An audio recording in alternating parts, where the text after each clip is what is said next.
जब मैं 13 वर्ष का शरीर था तो शाम के माताजी से केवल बताया, पिताजी से तो हिम्मत नहीं थी क्योंकि बहुत कठोर स्वभाव के थे, तो उनसे डर लगता था बात करने में। तो माताजी से कहा कि माताजी हम कल बाबा जी बन जाएंगे।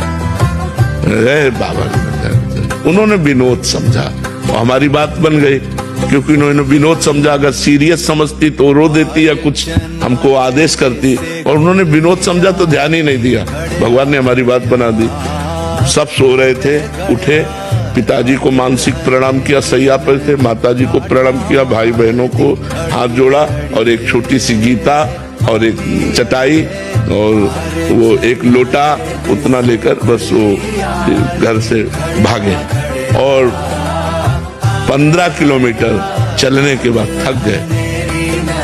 तो एक शंकर जी का मंदिर आता है नंदेश्वर, सरसौल में, सरसौल ब्लॉक में नंदेश्वर महादेव, वहां जंगल में जाकर के रुके। अब जब 12 बजे भूख लगी, क्योंकि सुबह से कुछ न कुछ घर में मिल जाता था, अब सुबह तो मिला नहीं, चलते चले आए।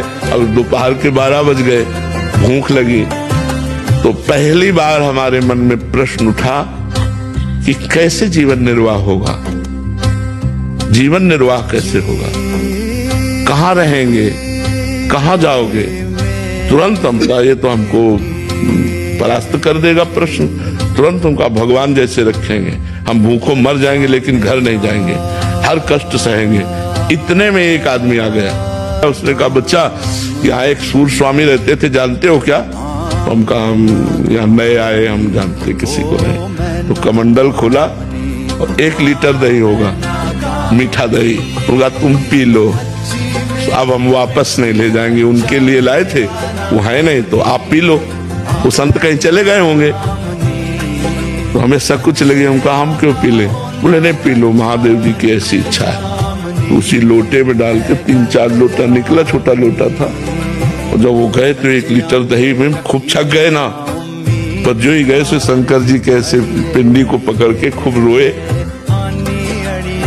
हमें विश्वास हो गया कि हमारे जीवन का आप पार करेंगे, आप स्वीकार करेंगे। बस वो दिन क्या दिन, कभी घर नहीं याद आया, कभी घर नहीं गए, कभी परिवार से एक रोटी नहीं खाई आज तक, अपने जन्मभूमि की एक रोटी आज तक नहीं खाई जब से घर से निकले।